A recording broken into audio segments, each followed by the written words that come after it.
आप लोग बैठे।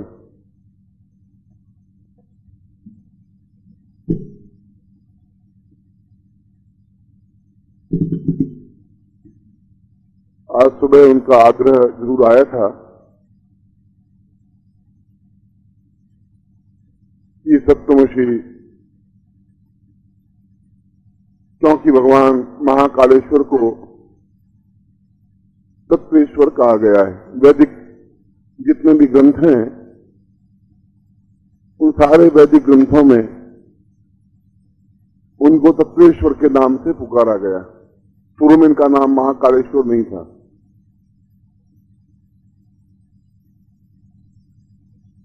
विश्वामित्र के समय में इसी उज्जैनी नगरी के इस शिवलिंग को तंत्रेश्वर कहा गया। तत्वेश्वर, फिर इसका नाम तंत्रेश्वर पड़ा। और जब राजा भोज के समय में, विक्रमादित्य के समय में कालिदास, भवभूति, माघ, वरामिहिर जैसे नवरत्न उनकी सभा में हुए, तो वरामिहिर ने उस काल की गणना के माध्यम से ज्योतिष का सूत्रपात किया और काल की गणना का सूत्रधार या उज्जैनी, जिसको नाभि प्रदेश कहा जाता था, धारा नगरी तो राजा भोज के समय में बाद में पड़ा।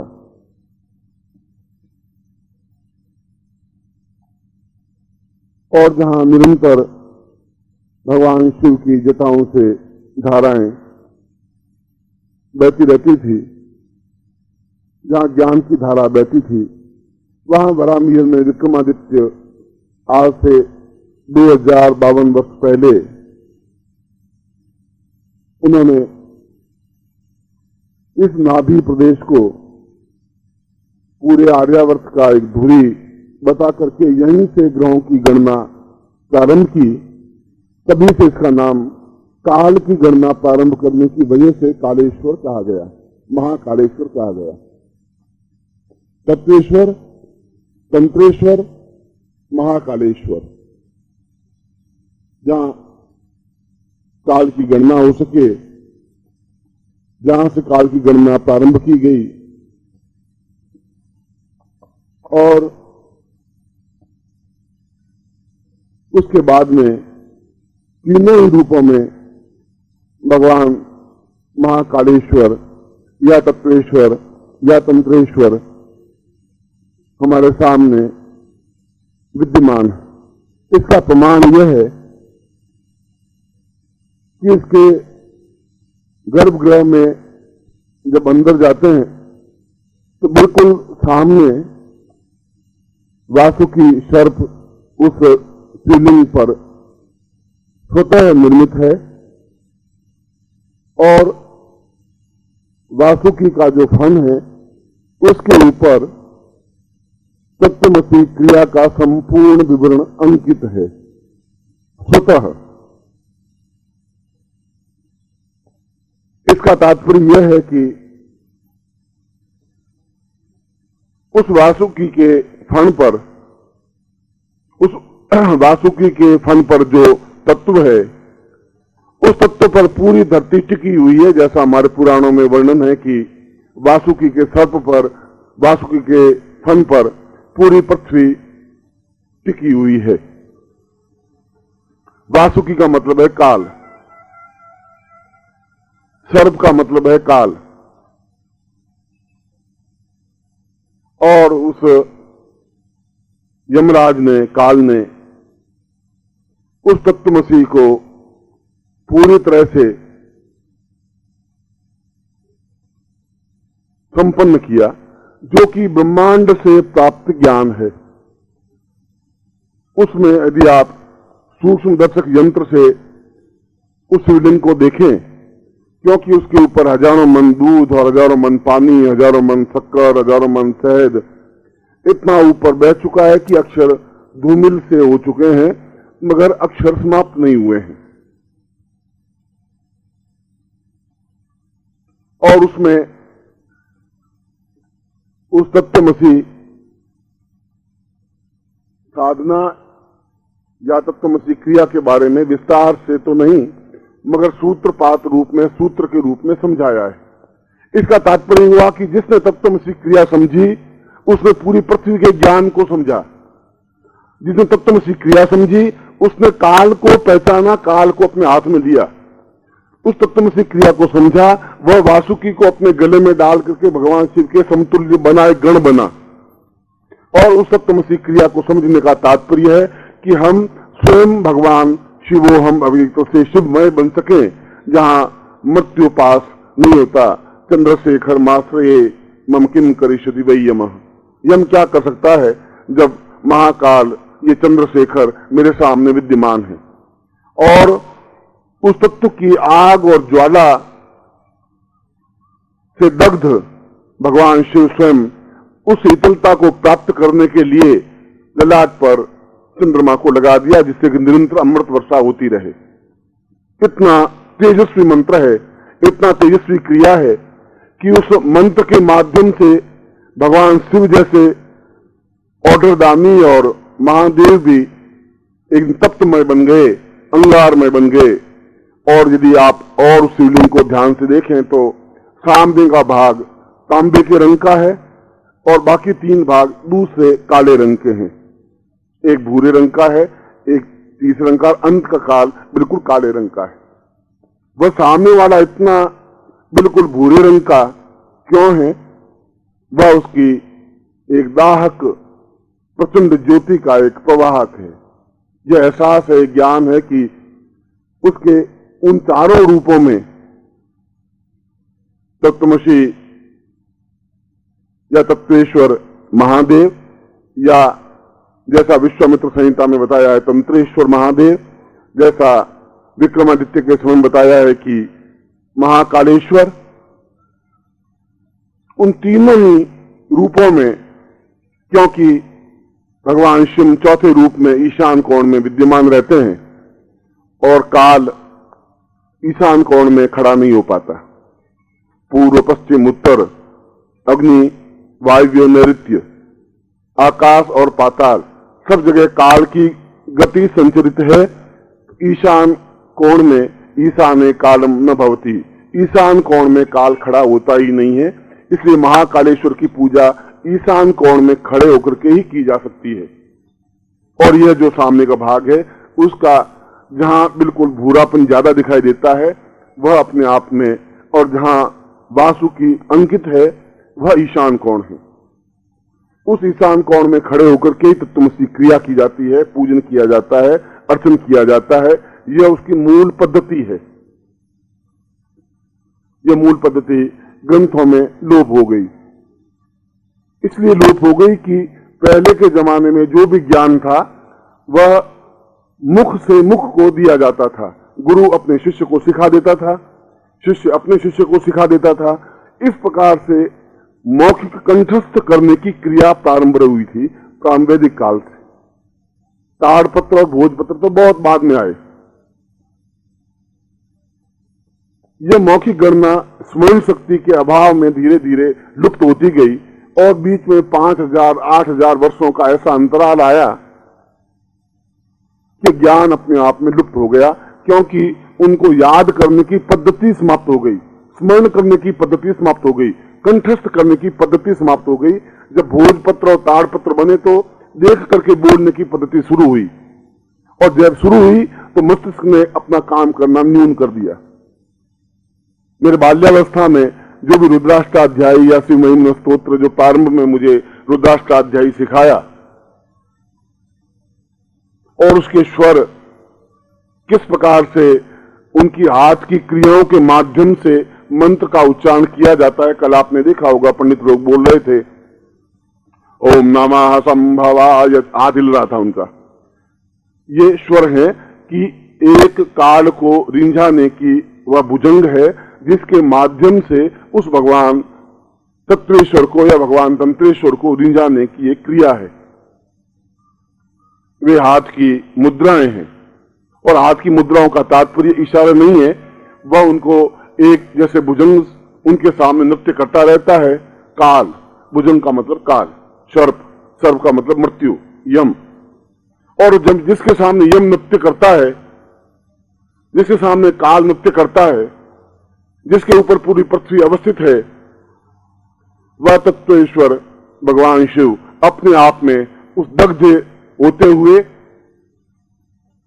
चंद्रमा को, शीतलता को अपने ललाट पे लगाया, और फिर भी दग्धता नहीं मिटी तो गंगा को अपने जटा में डाल करके निरंतर प्रभावित होते रहे, जिससे कि उस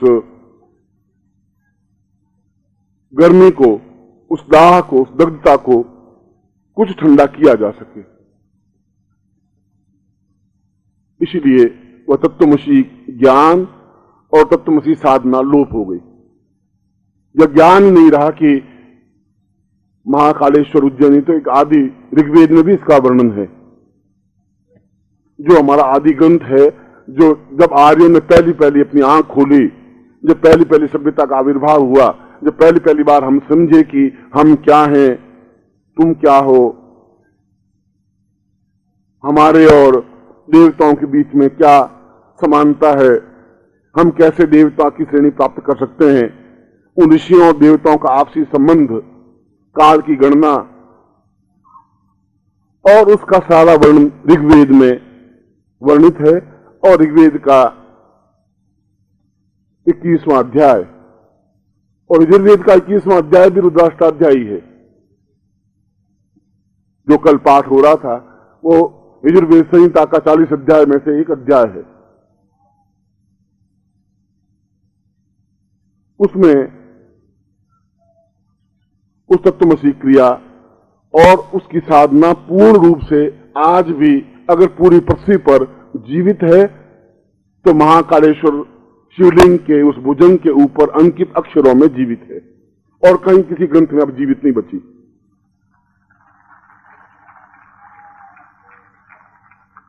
और इसीलिए तत्वमसी क्रिया, तत्वमसी साधना अपने आप में अत्यंत गोपनीय बनी रही। गोपनीय इसलिए बनी रही कि जब ज्ञान ही नहीं रहा तो स्वतः गोपनीय बनी गई। जब तत्वमसी क्या है नाम रह गया, सुषेण ने कौन सी जड़ी बूटी संजीवनी बूटी लाए, एक नाम रह गया कि संजीवनी बूटी क्या है, कहां है, किस प्रकार से है, नाम तो हमें ज्ञात है। एक अभी एक फिल्म आई थी, डायनोसिस, जुरासिक पार्क, एक बहुत बड़ा हाथी से भी 10 गुना बड़ा जंतु इस पृथ्वी तल पर किसी समय विचरण कर रहा था। उसकी जाति समाप्त हो गई, वह रहा ही नहीं। सैकड़ों प्रजातियां, जातियां जैसे समाप्त हो गई, सैकड़ों प्रकार के ज्ञान भी समाप्त हो गए। आज हमें रुद्राष्टाध्यायी को पढ़ने के लिए भी, महिमन पढ़ने के लिए पुस्तक खोलनी पड़ती है। डायरी इतना भी याद नहीं रहता कि कल हमने क्या किया, उसको डायरी में लिखना पड़ता है। महीने भर पहले मैंने क्या कहा था वो देखना पड़ता है। हमारा स्मरण शक्ति तो ऐसी रह गई है। और उसके बाद में तंत्र का संपूर्ण निचोड़ मैं आपको उस ज्ञान को रिपीट नहीं कर रहा हूं जहां त्रेता युग से प्रारंभ हुआ है या द्वापर युग से प्रारंभ हुआ। मैं तो वैदिक काल से आपकी चीज को प्रारंभ कर रहा हूं, जो उससे कई हजार वर्ष पहले प्रारंभ हुआ। उससे भी पहले जहां आर्य प्रारंभ हुए, सिंधु नदी के तट पर, और सिंधु से ही हमारा नाम हिंदू शब्द पड़ा, हिंदुत्व पड़ा, और वह सिंधु अपने आज भी विशाल रूप में विद्यमान है। आर्यों का मूल निवासस्थान, और वहीं पर पहली वैदिक ऋचाओं में, ऋग्वेद में इस तत्वमसी क्रिया का विवरण आया, मगर उसका विवरण भी अपने आप में गोपनीय रूप में रहा। फिर भी वह एक जीवित है। जब तक इस शिवलिंग को धो करके आज से 100 साल या 200 साल या 50 साल बाद वे अक्षर मिटेंगे जरूर, फिर केवल एक नाम रहेगा कि एक तत्वमसी जैसी कोई चीज थी, कोई ज्ञान था। और उसके बाएं पार्श्व में, दक्षिण पार्श्व में पूर्ण तंत्र की क्रिया विद्यमान है कि तंत्र के माध्यम से भगवान शिव को कैसे प्रत्यक्ष किया जा सकता है। अगर हम प्रत्यक्ष ही नहीं कर सके तो फिर मंत्र ही क्या हुआ, फिर हम ब्राह्मण हुए ही क्या, फिर हमारी ऋचाएं क्या हुई, फिर हम किस ऋषियों की संतान हुई।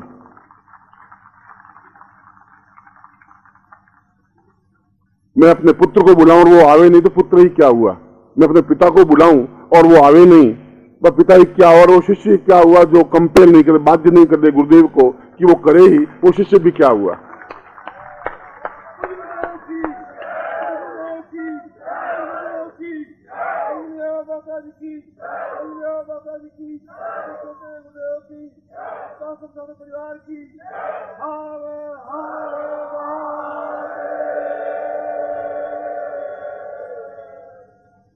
मैं आपको शुद्ध ज्ञान का चिंतन दे रहा हूं, गोपनीय रहस्यों का इसलिए चिंतन दे रहा हूं कि मेरा शरीर रहे या नहीं रहे, मेरी देह कितने समय तक आपका साथ दे या नहीं दे, मैं इस बात की इस धारा नगरी में, इस महाकाल की नगरी में कोई गर्व या घमंड की बात नहीं करता हूं। मैं तो महाकाल के प्रति नतमस्तक हूं, उनके पुजारियों के प्रति नतमस्तक हूं, उन देवताओं और विद्वानों के प्रति नतमस्तक हूं, इस धारा नगरी और इस उज्जैनी नगरी के प्रति नतमस्तक हूं कि ये अपने आप में वे विद्वान हैं, वे ज्ञानवान हैं और ब्राह्मण का प्रत्येक पुत्र अपने आप में ज्ञानवान है। ऐसा मेरा भाव है, ऐसी मेरी विनम्रता है, ऐसी मेरी नम्रता है कि मैं तो सबको, आप लोगों को भी, उन सबको भी प्रणाम ही करता हूं।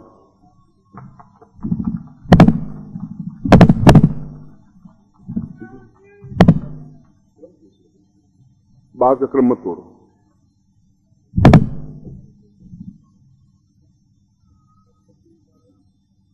मैं आपको शिवलिंग का रहस्य समझा रहा था। अगली बार जब भी कोई यहां पुस्तक छपेगी शिव महात्म्य, शिवलिंग महात्म्य, तो ये किताब में ज्ञान जरूर आएगा। आज तक ज्ञान नहीं आया है, मगर आप देखें पुरातत्ववेत्ता, जो भारत के पुरातत्ववेत्ता हैं, वे सूक्ष्म दर्शक यंत्र से उनको देखे कि क्या ज्ञान उसमें अंकित है।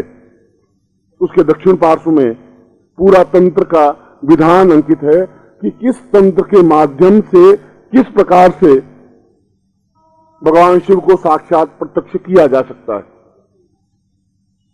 वे सामने बैठे हों और हमको उनका पूज्य दर्शन करें, ऐसी कौन सी क्रिया है? और ऐसी क्रिया नहीं है तो या तो हम है ही नहीं या भगवान शिव नहीं है, और यदि क्रिया है तो भगवान शिव हमारे सामने प्रत्यक्ष होने ही चाहिए।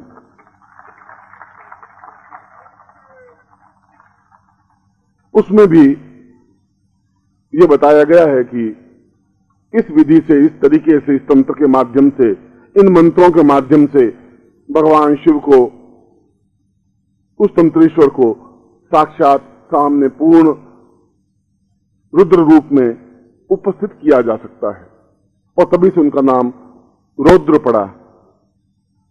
इसलिए जहां तंत्र का भाग आया वहां ऊपर रौद्र शब्द है। रौद्र का मतलब है निरंतर डमरू बजाते हुए, पृथ्वी को हिलाते हुए, कंपायमान करते हुए, मृत्यु के देवता, जीवन के देवता।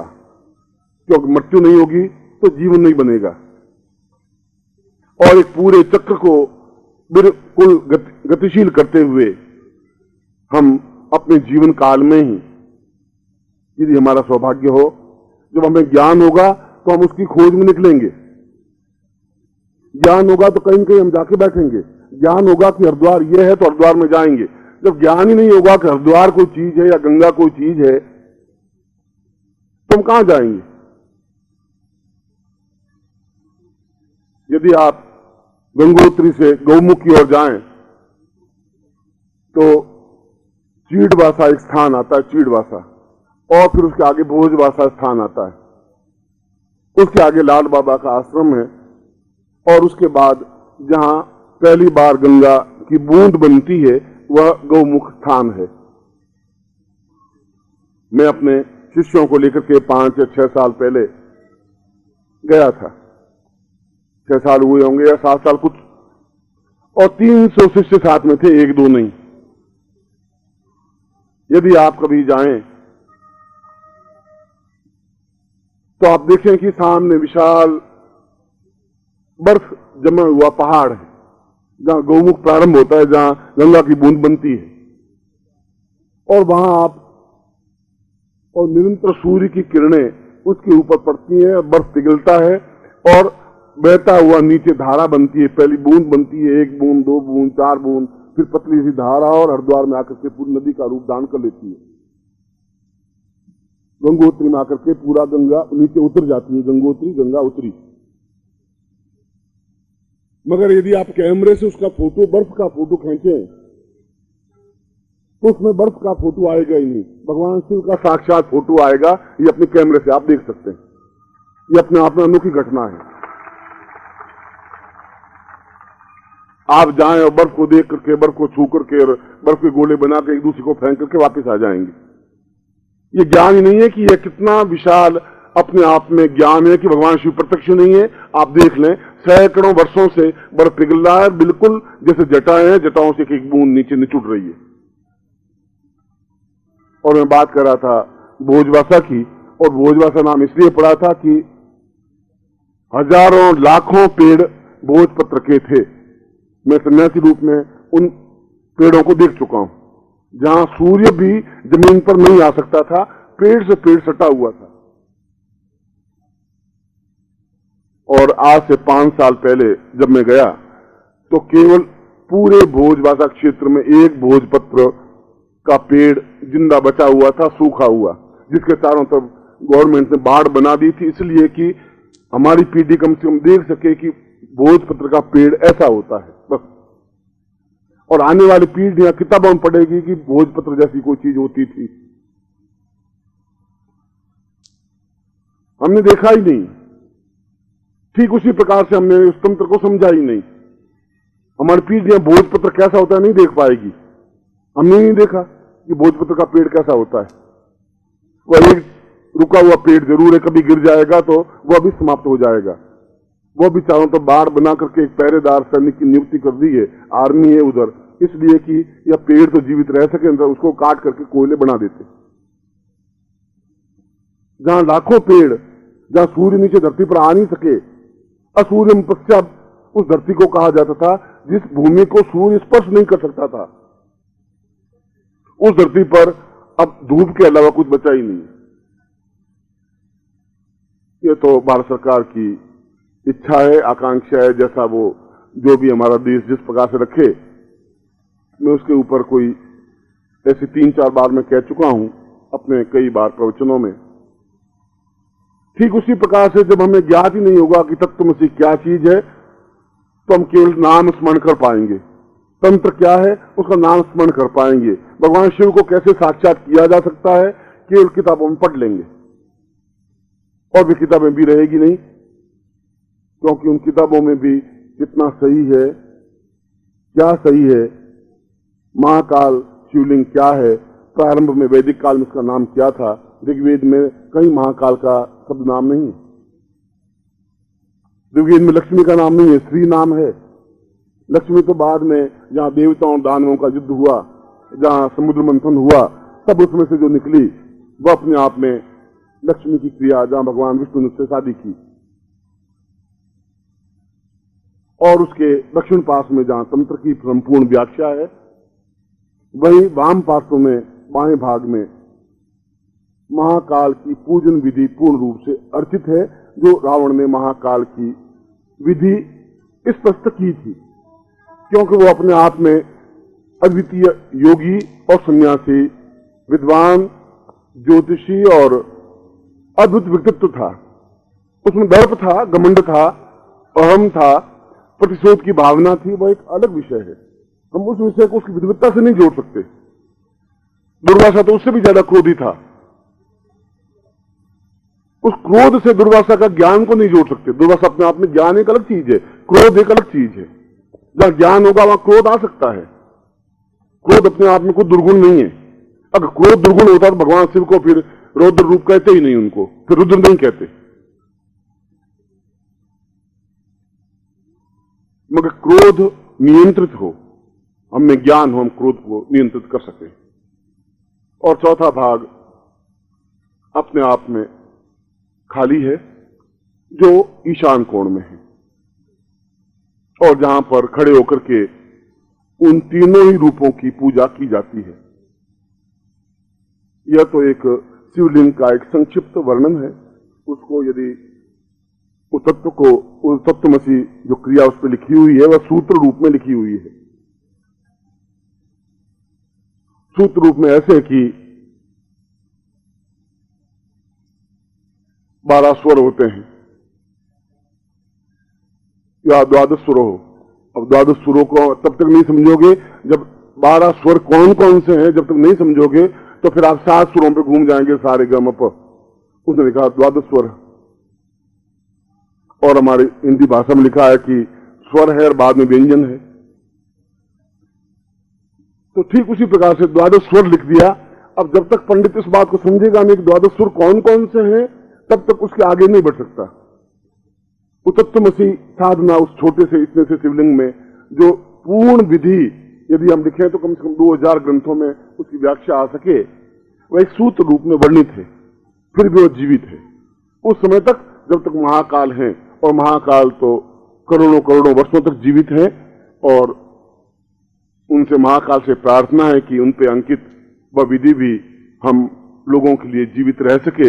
ऐसी महाकाल से मेरी प्रार्थना है कि वे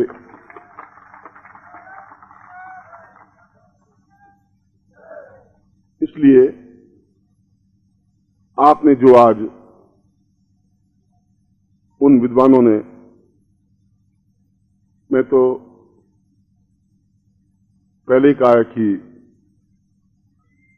किसी भी ब्राह्मण के चरणों को धोकर के अपने सिर पर उसका जल प्रवाहित करने मुझे कोई शर्म नहीं आती, क्योंकि वो ब्राह्मण है।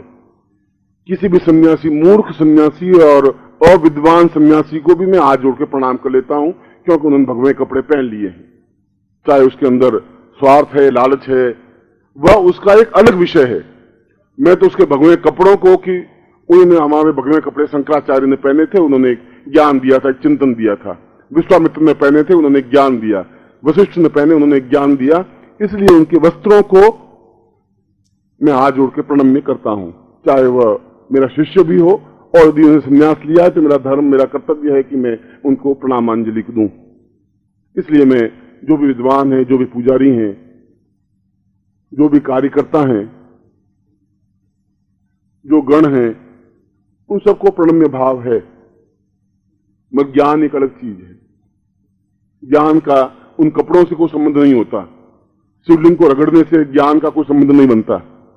जोर जोर से ताकत लगाने से शिवलिंग भगवान शिव प्रसन्न नहीं होते।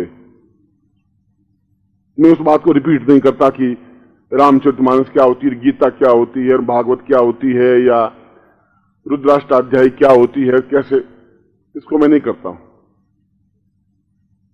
यह एक अलग विषय है। मैंने कहा कि सन्यासी अगर वहां बैठा है, मेरा शिष्य ही बैठा है, तो मैं तो जो ही कार से उतरता हूं, सामने खड़ा होता है तो उसको प्रणाम कर लेता हूं, जबकि उसको मैं 1000 वर्ष तक ज्ञान दे सकता हूं, सिखा सकता हूं। मगर चूंकि उसने भगवे कपड़े पहने हैं, इसलिए वो प्रणाम के योग्य है।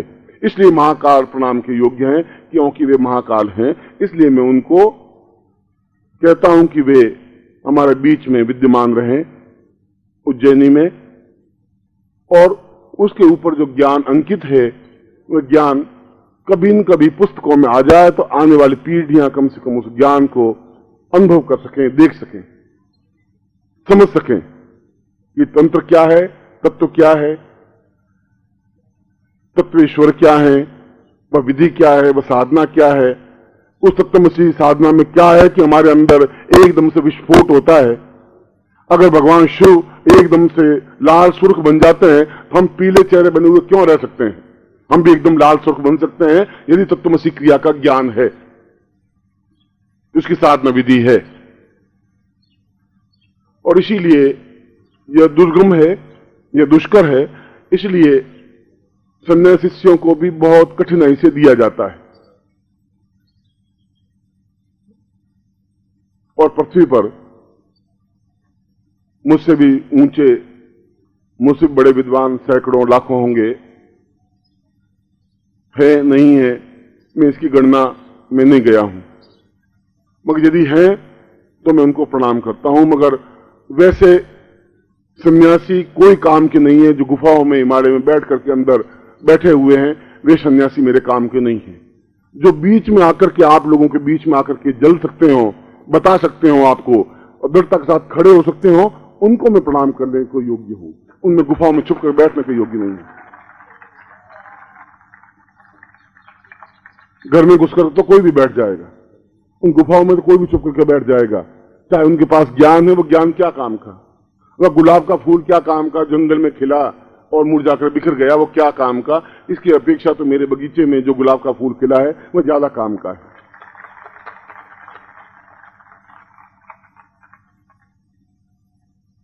फिर भी उन्होंने कृपा करके जो भस्म हमें भिजवाई है महाकाल की, इनके लिए भी मैं उनको प्रणाम करता हूं कि उन्होंने हमारी भावनाओं को आदर दिया, रेस्पेक्ट दिया। यह उनकी एक नियम है कि किस प्रकार से इतनी भीड़ को शायद नियंत्रित नहीं कर सके, मगर आप सब लोगों के प्रति उनके हृदय में प्यार है, स्नेह है, एक रेस्पेक्ट है। उन्हें क्षमा प्रार्थना की है, मेरे सामने की है। यह उनकी विशेषता है। उस भस्म को मैंने तो मांगी नहीं थी। मैंने कहा था कि भस्म अपने आप में प्राप्त ही कर लेंगे, यहां रख करके थाली प्राप्त कर लेंगे। उसमें कोई महाकाल को इतनी प्रार्थना करूंगा, इतनी तो बात मेरी भी सुन लेंगे।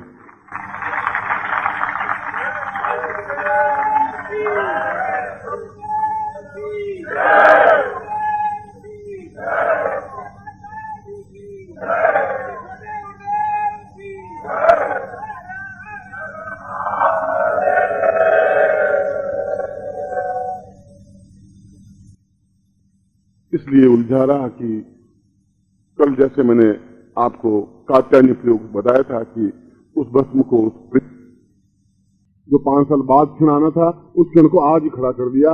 ये उज्जैनी में ही संभव है। मगर जो मैं सोच रहा था आपको परिपक्व बनूं, आप परिपक्व हैं। आप मेरे लिए किसी भी हालत में, किसी भी रूप में मेरे पीछे खड़े हैं, इस बात का तो मुझे गर्व है। मैं कहता हूं कि सैकड़ों मठ, सैकड़ों संप्रदाय होंगे भारतवर्ष में हैं, मगर आप जैसे शिष्य किसी गुरु के पास नहीं, इस बात का तो मुझे गर्व है और ये गर्व मेरा बना रहेगा।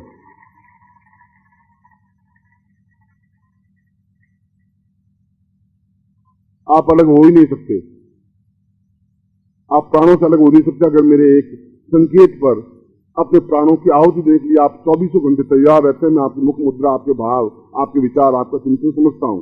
आपके अंदर स्वार्थ नहीं है। दुनियादारी की एक बात अलग है। दुनियादारी में हमें उस रूप में रहना ही पड़ेगा। बदमाश के साथ बदमाशी करनी पड़ेगी, दैत्यों के साथ दैत्यों व्यवहार करना ही पड़ेगा। मगर मेरे प्रति आपका जो एक अटैचमेंट, एक प्यार, एक स्नेह है, उस बात को भी मैं अनुभव करता हूं। इसीलिए क्या कैसा भी स्थिति हो, मैं पहुंचने की कोशिश करता हूं। कई बार सोचता हूं कि अब लिख दूं कि मैं अब किसी प्रकार से शिविरों में भाग नहीं लूंगा। मैं अपना खुद का स्वाध्याय, खुद की साधनाएं वापस उस जगह पहुंचना चाहता हूं जहां से मैं प्रारंभ हुआ था।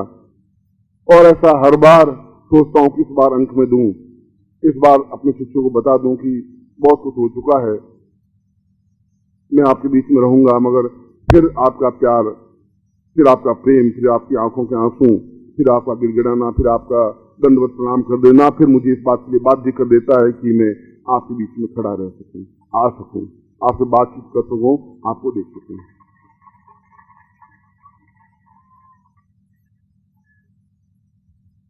इसलिए मैं तत्वमसी प्रवाह को, तत्वमसी साधना है 1000 वर्षों तक करने की साधना। जब 1000 वर्ष तक साधना की जाती है तब तत्वमसी साधना संपन्न होती है। वह उन ऋषियों के लिए संभव था जो 1000 वर्ष तक जीवित रह सकते थे। इसलिए जीवित रह सकते थे कि प्रकृति के बहुत निकट थे। हम प्रकृति से अलग हट करके उन कंक्रीट के मैदान और कंक्रीट के भवनों के बीच में खड़े हो गए। हम चारों तरफ देखते हैं तो ऊंचे ऊंचे बिल्डिंग्स हैं और हम बीच में एक मकान के बीच में खड़े हो गए जहां चारों तरफ सीमेंट, लोहा और पत्थर लगे हुए हैं। प्रकृति कहीं नहीं है। फिर जब हमने चालाकी की और गमलों में प्रकृति को लाके बीच में रख दिया, छोटी छोटी प्रकृति को, कहीं गुलाब का पौधा लगा दिया, कहीं, क्योंकि प्रकृति से अलग हम हो नहीं सकते। संभव नहीं है, हमारी मजबूरी है। हम गमलों में फिर कैक्टस उगा करके रखते हैं, चाहे तुलसी का पौधा लगाते हैं, चाहे गुलाब का पौधा लगाते हैं, मगर प्रकृति से जुड़ा रहने की मजबूरी हमारी है। और वे पूर्ण प्रकृति के अंदर थे। क्या डिफरेंस है? गाय का एक बच्चा प्रकृति के हाथों से पैदा होता है और पैदा होते ही 2 घंटे के बाद पैरों पे खड़ा हो जाता है, 5 घंटे बाद दौड़ने लग जाता है। फिर 5 घंटों में दौड़ने लग जाता है बच्चा गाय का, पशु का। और एक मनुष्य का बच्चा जहां हम बहुत संभालते हैं, उसको ढकते हैं, उड़ाते हैं, ये ध्यान रखते हैं, 9 महीने बाद पैरों पर खड़े होने की क्रिया सीखता है। हम कितने प्रकृति के दूर हैं। जितना प्रकृति के निकट हुआ अपने आप में खड़ा हो गया। उस पशु को सिखाए नहीं, उसके पांव थरथराए नहीं। 2 घंटे बाद बच्चा खड़ा हो जाता है, दूध पीने लग जाता है, और 5 घंटे बाद पुनः से भरने लग जाता है, अंडा फूटता है।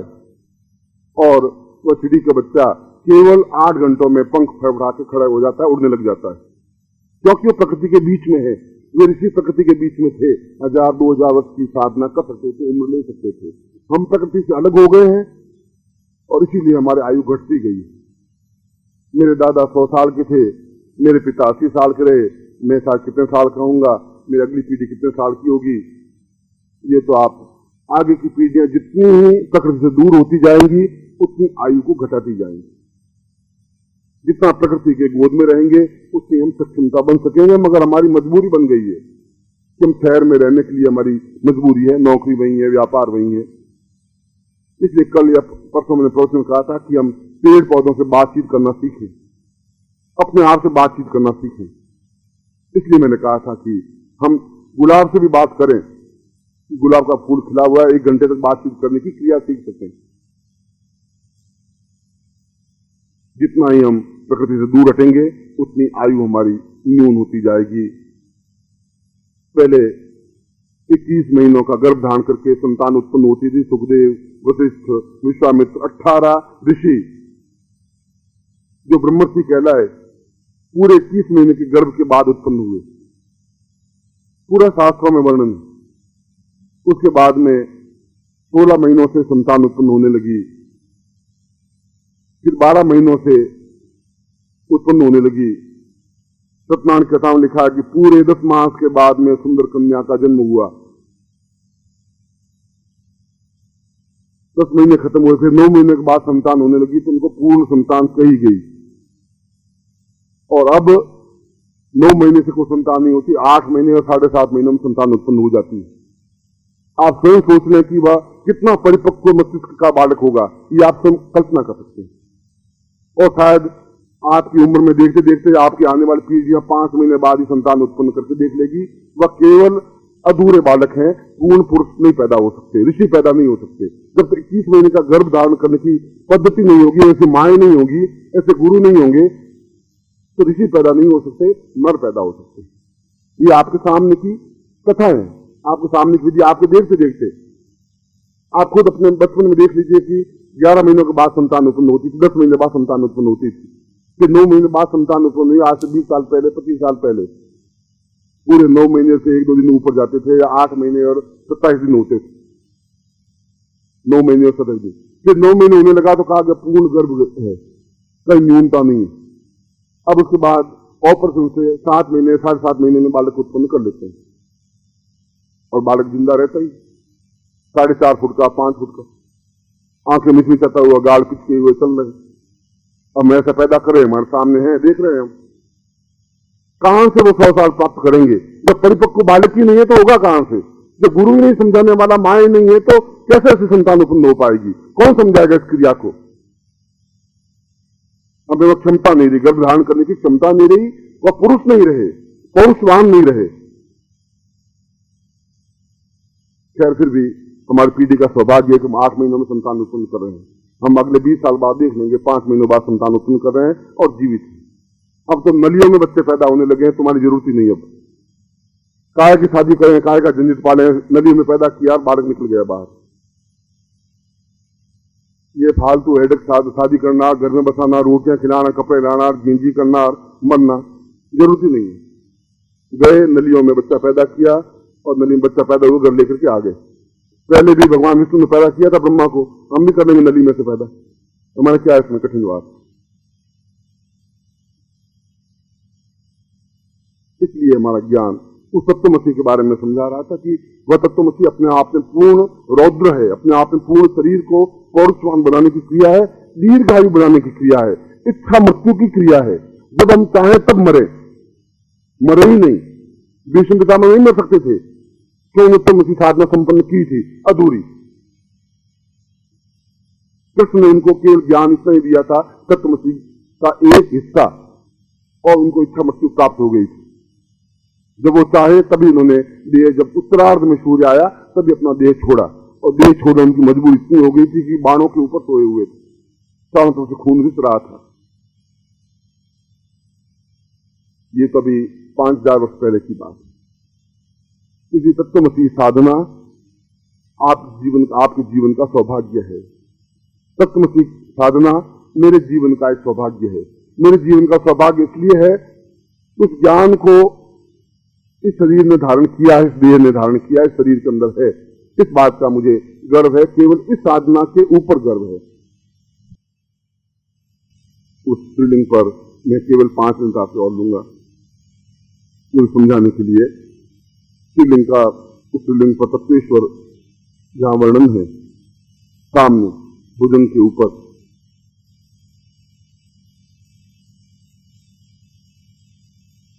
और उसमें लिखा है कि तत्वेतांग तपा यमत्वम सदैवम सदीर्घम सचिंत्यम विचिंत्यम वदैवम सहितम सपूर्ण अतएव। यह जो कुछ मैं वर्णन कर रहा हूं स्वतः निर्मित अक्षर है, क्योंकि किसी ऋषि तो इस प्रकार से शिवलिंग पर अंकित नहीं कर सकता। मैंने पहले ही कहा, तत्वमसी साधना ब्रह्मांड से प्राप्त साधना है, किसी ऋषि के द्वारा उत्पन्न साधना नहीं है। कई स्वर और व्यंजन ब्रह्मांड से अपने आप प्राप्त होते ही हैं, यदि हमारे पास सुनने की शक्ति हो, हमारे पास एहसास करने की शक्ति हो। यदि हम टीवी खोले या रेडियो खोले तो 10,000 मील दूर अमेरिका में भी कोई बैठा हुआ बोल रहा है तो हम सुन लेते हैं। इसका मतलब 10,000 मील दूर से भी आवाज आती है। और यदि हम उस कड़ी को, ब्रह्मांड के उस आज्ञा तक उस कड़ी को थोड़ा खोल दें तो ब्रह्मांड में जो स्वर है ये स्वर हमें बिल्कुल स्पष्ट नहीं देंगे, जैसे अमेरिका का स्वर रेडियो या टेलीविजन के माध्यम से देता है। आवश्यकता है इसको पूर्ण रूप से जागृत करने की, जिसको तीसरा नेत्र कहा गया है, जिसको थर्ड आई कहा गया है, क्योंकि हम टेलीविजन देखते हैं उसको ब्रह्मांड को देख सकते हैं। उस तीसरे नेत्र का जागृत होने का, यहाँ नहीं कि यहाँ पूरी आंख बन गई, पुतली बन गई, आंख खुल गई, चमड़ी फट गई, ऐसा तीसरा नेत्र का तात्पर्य नहीं है। तीसरा नेत्र का तात्पर्य है कि इस ब्रह्मांड को देख लेना। कृष्ण ने उस महाभारत काल में खड़े होकर के क्या बोला, किस भाषा में बोला, किस टोन में बोला, किस ऊंचाई स्वर आरोह अवरोह में बोला, आज भी हम सुन सकते हैं। बिल्कुल सेम उस दृश्य को अपने सामने ला करके, उस दिव्य दृष्टि या उस तीसरे नेत्र को जागृत करके, उस आज्ञा चक्र के नीचे जो है वह अपने आप में तीसरा नेत्र है या सिक्स्थ सेंस है या थर्ड आई है, या जिसको आप जो भी कहें वह है, जो जीवन की विशेषता है। और तत्वमसी उस श्लोक का भावार्थ में बता रहा हूं, जब ऊपर ही ऊपर लिखा है कि तत्वमसी का तात्पर्य है संपूर्ण काल को अपने अंदर समाहित कर लेना। तत्वमसी का तात्पर्य है संपूर्ण जीवन को अपने आप में ज्योतिर्मय बना देना, ज्योतिर्लिंग बना देना, ज्योतिर्वान एकदम से ज्योतिष बना देना तत्वमसी साधना के माध्यम से। तत्वमसी का तात्पर्य है पूर्ण ऊर्जावान बन जाना, यौवनवान नहीं। यौवन तो बहुत छोटी चीज रह गई। ऊर्जा समाप्त, सूर्य की ऊर्जा समाप्त हो नहीं सकती। 10,000 साल पहले भी इतना ही रोशनी थी, आज भी उतनी रोशनी, 10,000 साल बाद में इतनी ऊर्जा होगी, तो समाप्त नहीं हो सकती। और मनुष्य के अंदर भी ऊर्जा इतनी उत्पन्न हो कि 100 साल जीवित रहे, 1000 साल जीवित रहे, मृत्यु आ ही नहीं सकती, संभव नहीं है। जहां ऊर्जा है वहां मृत्यु कैसे हो सकती है, जहां हृदय धड़केगा वहां मृत्यु कैसे आ सकती है। तत्वमसी का तात्पर्य है मृत्यु पर विजय प्राप्त करना। तत्वमसी का तात्पर्य है पूर्ण यौवनवान और सुदर्शन बनना, देखते रहने, एकदम देखे एहसास हो कि कोई चीज है। तत्वमसी का तात्पर्य है प्रत्येक भविष्य को और भूत को, हजारों साल बाद की घटनाओं को, 1000 साल पहले की घटना को देख लेना, और देख लेना नहीं, हस्तक्षेप कर लेना। घटना गड़बड़ है तो ठीक कर लेना, प्रकृति में व्याघात करके भी, क्योंकि वह पुरुष है और प्रकृति उससे दास रहती है, इसलिए प्रकृति और पुरुष का एक जोड़ा बनाया गया है। और तत्वमसी का तात्पर्य है अपने आप में पूर्ण शिवमय होकर के शिव को साक्षात अपने सामने उपस्थित करके उनके माध्यम से उनका पूजन संपन्न करना, उनके द्वारा ही उनका पूजन संपन्न करना। ये अपने आप में कोई छोटी घटना नहीं है, क्योंकि देवताओं का पूजन तो फिर भी संभव है। महादेव तो अपने आप में देवताओं की देवता है, अद्भुत व्यक्तित्व है। और कभी कभी समय आ जाता है पहले, ऐसा ही समय विद्वत परिषद का, अगर उसके बीच में कोई बोलना पड़ा तो उनके बीच में बोलूंगा। मैं जो भी बोलूंगा वो अपने आप में अंकित है। जो भी ऋषि सुनेंगे तो सुनेंगे ही, जीवित रहेगी वो विद्या, वो ज्ञान, वो चिंतन आपके माध्यम से, उन उपस्थित ऋषियों के माध्यम से जो मेरी बात सुन रहे हैं दृश्य और अदृश्य रूप में। और ये कठिन होते हुए भी, ये दुष्कर होते हुए भी, ये दुर्गम होते हुए भी, ये शिष्य के लिए असंभव नहीं है। अगर शिष्य है तो उसको प्राप्त होती ही है, यह संभव है। यदि आप अपना जीवन मुझे देने में समर्थ है तो मैं आपको पूरी साधना देने में समर्थ हूं। जीवन आपका मैं लूंगा, साधना मैं आपको दूंगा।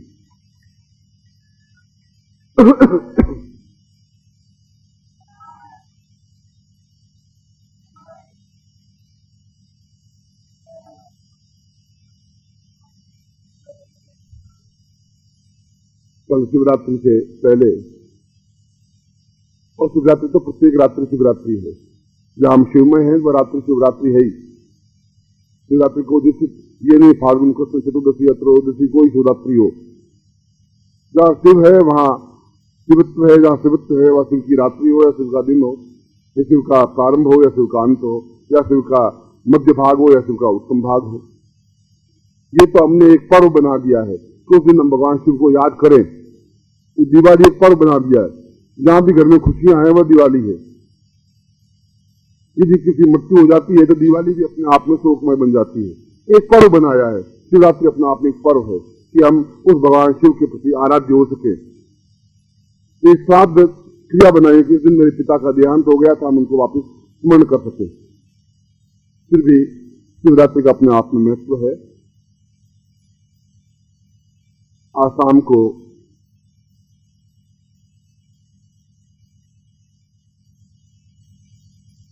आपके आग्रह पर भगवान शिव को अपने साथ की दूर रखते हुए, उनसे अनुमति देते हुए निकटतमसी साधना आपको संपन्न करवाऊंगा। ऐसी मैं आपकी इच्छा का स्वागत करता हूं।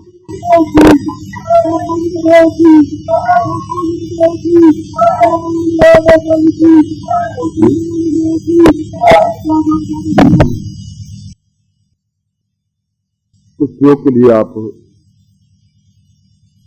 अपने आप में सक्षमता बरतें, उसको गोपनीयता बरतें।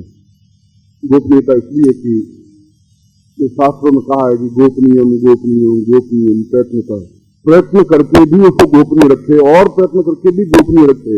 गोपनीयम गोपनीयम गोपनीयम प्रयत्न करके भी इस विद्या को गोपनीय ही रखे।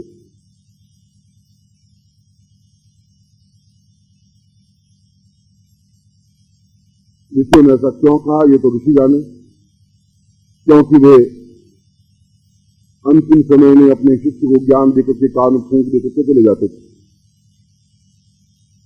और इसीलिए ज्ञान समाप्त हो गए। एक शिष्य को तैयार करने से कुछ काम चलेगा नहीं, कंदरों में बैठने से भी काम चलेगा नहीं। मैं तो इनको भी कहता हूं कि तुम्हारे जटा बढ़ाने बाल बढ़ाने तो तुमने किया, तुमने बड़ी सीखी हो, यूज व्यर्थ है। और वो कहते हैं कि आप ऐसा बोलते, मैं ठीक बोल रहा हूँ। इन कंदरों में तो पशु रहते हैं, शेर रहते हैं, हिल रहते हैं, सियार रहते हैं, गीदड़ रहते हैं। आप अंदर जटा बढ़ाए क्यों बैठे? और वे तिल मिलाते हैं और फटफड़ाते हुए बाहर निकलते हैं, फिर घुस करके गुफा में जाकर बैठ जाते हैं।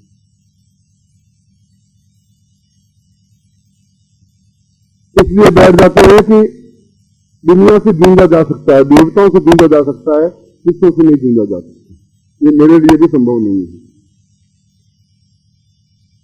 इसलिए जब मैं गेट से घुसता हूं तो मन ही मन आप सबको पहले प्रणाम कर लेता हूं कि कोई ऐसी बात बीच में नहीं डाल दे कि मुझे जो नहीं बोलना चाहिए या कोई ज्ञान वो निकल जाए। खैर, जो कुछ भी शाम को में आप बिल्कुल तैयार रहें। कल हम शिवलिंग का पूजन करेंगे, पार्व शिवलिंग का, पार्वेश्वर का, और पूर्ण विधि विधान के साथ। इस तरह से पिछली बार भी यहाँ 2 साल पहले किया था। और ये जो भस्म है, आपने जो कात्यायनी योग वह भी शाम को संपन्न करवा दूंगा, मगर उससे पहले इस भस्म को जैसा मैंने बताया था अपने ग्रीवा पर और उस यंत्र पर लगा दें। इसके लिए तरीका यही है कि आप अपने स्थान पर या तो बैठे रहें और कार्यकर्ता इस भस्म को दे, जिसके पास यंत्र है वो हाथ खड़ा कर दे और भस्म लगा दे, या जिसके पास केवल यंत्र है वो भी एक एक करके पंक्तिबद्ध आए और उस यंत्र को लगाए और अपने स्थान से निकल जाए। दोनों में से कोई भी तरीका जो आयोजक समझे, जैसा उचित समझे वैसा करे, मगर पेशेंटली बिल्कुल धैर्यपूर्वक करे, जिससे कि वह यंत्र अपने आप में शिवमय बन सके। कात्यायनी का तात्पर्य है शक्ति, दुर्गा। पार्वती अपने आप में दुर्गा का एक रूप है, शिव वाहिनी है। और मैंने कल भी बताया था कि प्रथम शैलपुत्री द्वितीय ब्रह्मचारिणी तृतीयम चंद्रघंटेति कूष्मांडेति चतुर्थम पंचम स्कंदमातेति षष्ठम कात्यायनी प्रथम कालरात्रि महागौरिताश्रमम नवमम सिद्धार्थ नवदुर्गा प्रकीर्तिता। इन दुर्गाओं में से सबसे श्रेष्ठतम कात्यायनी जो पार्वती का ही अपने आप में पूर्ण रूप है, जो लक्ष्मी का ही अपने आप में पूर्ण रूप है, क्योंकि उसके पास तो कुछ है ही नहीं। नम्र तुमकाय मोक्ष खटवांगम परसुरजुनम भस्म फणिना कपालम। बहुत खुश हो जाएंगे आपके ऊपर भगवान शिव, तो एक सांप निकाल कर आपके हाथ में गिरा देंगे, ले देखते जा। ज्यादा खुश हो गए और क्या किया, एक सांप, एक ही जगह 2 सांप दे देंगे, ले जाते। और बहुत ही ज्यादा खुश हो गए तो अपने हाथ में खप्पर है, वो आपने खप्पर दे देंगे, ले जाते हैं भीख मांगने, तो मांग ही रहा हूं, कोई मांग। और ज्यादा आराधना कर देंगे तो अपने पास शमशान में बिठा देंगे, बच्चा छोड़, बच्चों को छोड़, आजा मेरे पास आजा। ये महादेव अपने आप में इसलिए महादेव नहीं है, इसलिए कि उनके साथ में कात्यायनी है, जगत जननी दुर्गा है, मां पार्वती है। इसलिए उनके जीवन में वह ज्ञान, व चेतना, व पूर्णता, इसलिए शिवमय कहला सके इस शक्ति के रूप में। इसलिए गणेश जैसे पुत्र पैदा हो सके, कार्तिकेय जैसे सेनापति पैदा हो सके, जिनकी पत्नी रिद्धि और सिद्धि बन सकी, जिनके पौत्र सुख और लाभ बन सके। उस जगत जननी को अत्यंत विनीत भाव से प्रणाम करते हुए और भगवान महाकालेश्वर को प्रणाम करते हुए शाम को मैं उस यंत्र पर इस कात्यायनी प्रयोग को संपन्न करवाऊंगा। उसके बाद मुख्य प्रयोग भी आज ही मुझे संपन्न, अगर आपने कहा है तो मैं करवा दूंगा, जिससे कि कल पूर्ण रूप से उस महारात्रि और शिवरात्रि का विधि विधान के साथ कार्य संपन्न कर सके। वास्तव में ललाट पट्टे लिखितम विधाता, विधाता ने आपके ललाट पट्ट पर बहुत कुछ अच्छे अक्षरों में सौभाग्य लिखा होगा। इस बात का तो आपको गर्व होना ही चाहिए, और वास्तव में आप गर्ववान पुरुष हैं। मैं आपको हृदय से आशीर्वाद देता हूं। फैसला है अभी। प्रभु गुरुदेव की, जोर से प्रभु गुरुदेव की, प्रभु गुरुदेव की, प्रभु गुरुदेव की, प्रभु गुरुदेव की। वंदलिया माता जी की, वंदलिया माता जी की, प्रभु गुरुदेव की, प्रभु गुरुदेव की। वंदलिया माता जी की, वंदलिया माता जी की, प्रभु गुरुदेव की, प्रभु गुरुदेव की। वंदलिया माता जी की, कुछ छोटे गुरुदेव की, कुछ छोटे गुरुदेव की, आज के आनंद की, आज के आनंद की, आपके सौभाग्य की। हर हर महादेव।